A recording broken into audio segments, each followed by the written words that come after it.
હવે paper wise marks કેટલા લાવવાના છે, આપણું ટાર્ગેટ શું છે, બધાએ નોટ લઈ લેવાની છે. કોઈ લોકોને સ્ક્રીનશોટ લેવો હોય, કોઈ લોકો રનિંગ નોટ્સ બનાવતા હોય. આપણે શું કરવાનું છે, ટાર્ગેટ મગજમાં ફિક્સ કરવાનું છે. તો શું ટાર્ગેટ ફિક્સ કરવાનું છે? આપણા 4 પેપર છે, ગુજરાતી છે, ઇંગ્લિશ છે, GS1 છે અને GS2 છે. માર્ક્સ કેટલા લાવવાના છે અહીંયા હું લખી દઉં છું. આપણું ટાર્ગેટ રહેશે 250 માર્ક્સ. હવે પેપર વાઇઝ, કેમ કે સાહેબ માઇન્ડસેટ બહુ ઇમ્પોર્ટન્ટ છે. તમને ખબર હોય કે આ પેપરમાં મારે આટલા માર્ક્સ લાવવાના છે, તો તમે એ હિસાબથી મહેનત કરો. બરાબર છે. હવે પહેલી આપણે વાત કરીએ ગુજરાતી પેપરની વાત કરીએ અને ઇંગ્લિશ પેપર. ધેટ મીન્સ કે આપણે જોડે લઈ લઈએ છીએ લેંગ્વેજ પેપરની આપણે ચર્ચા કરીએ. બરાબર છે. લેંગ્વેજ પેપરમાં ગુજરાતીમાં જો જ્યાં સુધી અમારો અનુભવ છે સાહેબ, કે ગુજરાતીમાં જે ચેકિંગ થાય છે ને એ થોડીક સ્ટ્રિક્ટ થાય છે. ઇંગ્લિશમાં છે ને થોડું ઘણું મારા હિસાબથી ચલાવી દે છે, તો ઇંગ્લિશમાં વધારે સ્કોર થઈ શકે. ગુજરાતીમાં થોડુંક ઓછું સ્કોર થઈ શકે છે. 5, 7 કે 10 માર્ક્સનો મેક્સિમમ ડિફરન્સ થઈ શકે. આ કોના ટોપરની વાત કરું છું સાહેબ? તો એ એક્સપિરિયન્સ પરથી હું તમને કહું કે કેટલા માર્ક્સ લાવવા પડે. તો 100 માર્ક્સમાંથી ગુજરાતી પેપરમાં તમારે જો ટોપર બનવું હોય તો તમારે 60 માર્ક્સ લાવવા પડશે. 60 માર્ક્સ તમારે લાવવા પડશે. અને તમારે ઇંગ્લિશમાં તમે પેપર આપતા હોય, તમારે ટોપ રેન્ક લાવવું હોય, તો અહીંયા તમારે 70 માર્ક્સ તમારે લાવવા પડશે. આ રેન્ક 1 ની વાત કરું છું. આપણે એવું જ વિચારીશું મારે જ રેન્ક 1 લાવવાનું છે. બરાબર છે. સો એટલે કે લેંગ્વેજ પેપરની આપણે ચર્ચા કરીએ. આ 250 માંથી સાહેબ 130 માર્ક 130 માર્ક મારે લાવવા પડે. બિલકુલ 130 માર્ક મારે લેંગ્વેજ પેપરમાં જ ખેંચવા પડશે. સાહેબ અમુક લોકો એવું વિચારતા હશે, કાં તો પાછળથી કંઈક પ્રશ્ન આવી શકતો હોય કે આટલા બધા માર્ક્સ હું આમાં કેમ લઉં? હું GS મારું પાવરફુલ છે તો આમાં ના ખેંચું? હા, તો એમાંય ખેંચી શકાય. હા, પણ એક આમાં GS માં શું છે સાહેબ, કે GS નું જે નોલેજ છે ને, હવે હિસ્ટ્રી, પોલિટી એટલે જ્યોગ્રાફી આ બધાએ બધું વાંચેલું જ હોય છે. એની અંદર તમે વધારે ગેપ ક્રિએટ ના કરી શકો. જે તમારે એ જ લેવાની છે, જે તમારે ધાર પેલું કહેવાય ને કે પ્રિપરેશનમાં જે ધાર આવે એ લેંગ્વેજ પેપરથી તમને આવે. ધેટ મીન્સ કે તમને બીજા કરતા જો આગળ નીકળવું હોય, કેમ કે જો મારા વાલાઓ આ એક કોમ્પિટિટિવ એક્ઝામ છે. કોમ્પિટિટિવ એક્ઝામમાં આપણે બીજાથી સારું લખવાનું હોય. બરાબર છે. એટલે બીજા કરતાથી વધારે માર્ક્સ તમે જો ખેંચી શકો ને, તો એ લેંગ્વેજ પેપરમાં તમે ખેંચી શકો. સ્કોરિંગ સબ્જેક્ટ છે સાહેબ. ટૂંકમાં આપણે કહીએ તો આ સ્કોરિંગ છે. અને કેવું છે સાહેબ કે આપણે નાનપણથી ગુજરાતી ઇંગ્લિશ ભણતા હોય ને તો બધાનું માઇન્ડસેટ એવો જ હોય, આપણું એટીટ્યુડ એવું થઈ ગયું, ભાષા છે એ તો આવડે જ છે, પણ એની માટે રોજ લખવું પડે. બિલકુલ સાહેબ. ફોર્મેટ આટલા માર્ક લાવવા છે તો લખવું પડશે, ફોર્મેટ શીખવું પડશે, લખવું પડશે, પછી તમારે એસે રાઇટિંગ કરવું પડશે, ગ્રામર કરવું પડશે. આની અંદર થોડું વધારે મારા વાલાઓ ધ્યાન આપજો, કેમ કે આ જે લેંગ્વેજ પેપર છે આની અંદર તમે માર્ક્સ ખેંચી શકો છો. એક મોટો તમે ડિફરન્સ ક્રિએટ કરી શકો છો. પેલું કહેવાય ને કે સાહેબ આમ જમ્પ લઈ શકીએ આપણે. એ આપણા મેરિટમાં પણ આપણને આગળ લઈ જાય. ના કરે નારાયણ આપણો દિવસ ખરાબ રહ્યો, GS માં 1-2 પ્રશ્ન અલગ જ આવી ગયા, કંઈક પેલા માર્સ પરથી, મંગળ ગ્રહ પરથી પ્રશ્નો પૂછી લીધા, તો શું કરવાનું?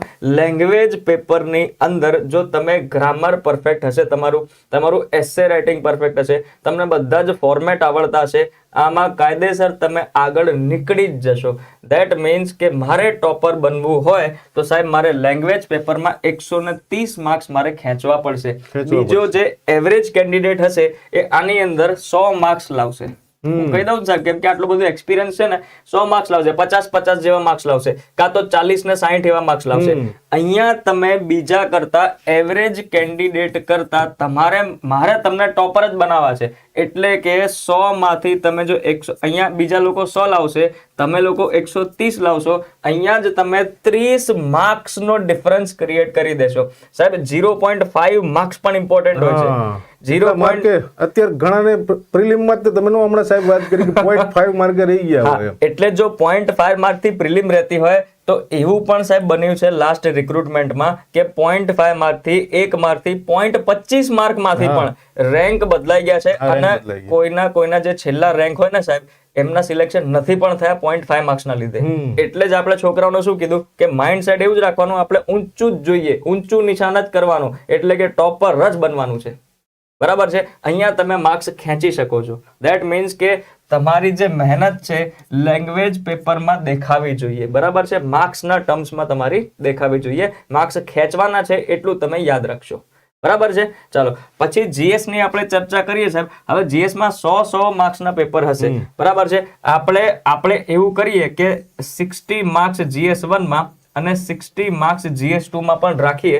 હવે જો કોઈના આપણાથી અહીંયા 65 માર્ક્સ પણ આવી જાય, આપણાથી આગળ નીકળી પણ શકે. 5 માર્ક્સ અહીંયા, 5 માર્ક્સ અહીંયા, 10 માર્ક્સ આપણાથી આગળ નીકળ્યો, પણ આપણે અહીંયા સાહેબ લેંગ્વેજ પેપરમાં 30 માર્ક્સ આગળ નીકળી ગયા. ધેટ મીન્સ કે આપણે 20 માર્ક્સ એમનાથી આગળ હોઈશું. અને તમે 20 માર્ક્સનો મારા વાલાઓ જ્યારે તમારું સિલેક્શન થશે ને ત્યારે તમે જોજો કે 20 માર્ક્સ જો તમે વધારે લીધા છે ને, તમારું રેન્ક શું છે, અને જેને 20 માર્ક તમારાથી ઓછા લીધા છે એમનું રેન્ક શું છે, તમે ફાઇનલ લિસ્ટમાં જોઈ લેજો. હા, બરાબર. તો એટલે કે મારું ટાર્ગેટ એકદમ ક્લિયર છે.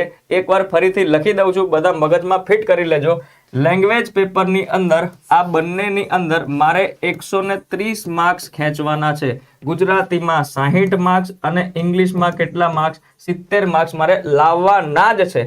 અને જીએસ ની અંદર આ બંને જીએસ ના પેપરની અંદર 120 માર્ક મિનિમમ કહું છું. એવું ના કહેતા કે સાહેબ 125 માર્ક્સ શું ના લાવ, તમે વધારે લાવો ને, પણ આપણે એક એવરેજ રાખીએ તો 60 માર્ક્સ આમાં અને 60 માર્ક્સ આમાં, એટલે કે તમારા ટોટલ આપણે કરો તો સાહેબ 250 માર્ક્સ અહીંયા થઈ જશે.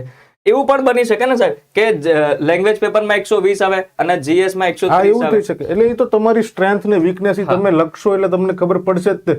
હમણાં તે આ ફોરમ બેને સારી વાત કરી કે ભાઈ હું ઇંગ્લિશ મીડિયમ માંથી છું, તમારું ઇંગ્લિશ સારું છે તો એ ઇંગ્લિશમાં 75 માર્ક લાવી શકે, આમાં 55 માર્ક, એવી રીતે એ ફ્લક્ચ્યુએટ થશે. આ એક રૂપરેખા છે, આ એક સ્ટ્રક્ચર છે, તે તમને ધ્યાનમાં રાખવાનું છે. ઉપર નીચે થઈ શકે, આ કોઈ ફિક્સ નથી, પણ અલ્ટિમેટ આપણે 250 લાવવાના છે. અલ્ટિમેટ 250 લાવવાના છે. હા, હવે તમે આમાં 130 લાવીને આમાં 120 લાવો તોય 250 થવાના છે, ચાલે, બરાબર છે. તમારે સ્ટ્રેન્થ ને તમારી વીકનેસ તમને ક્યારે ખબર પડશે કે તમે લખશો, રોજ લખશો અને ઇવેલ્યુએશન કરાવશો ત્યારે. એ આપણે સાહેબ છેલ્લે આપણે ચર્ચા કરીએ લખવું અને કેવી રીતના એનાલિસિસ કરવું એની ઉપર આપણે આવીએ. પણ આ બધાને ખબર પડી એટલે આનો કોઈને સ્ક્રીનશોટ લેવો હોય તો કાયદેસર લઈ લેજો, પછી આપણે આગળ વધીએ. બરાબર, માઇન્ડ સેટ ક્લિયર છે, ટાર્ગેટ આપણું ક્લિયર છે, 250 માર્ક્સ લાવવાના. લેંગ્વેજ પેપરમાં 130, જીએસ માં 120 માર્ક્સ. ડન છે.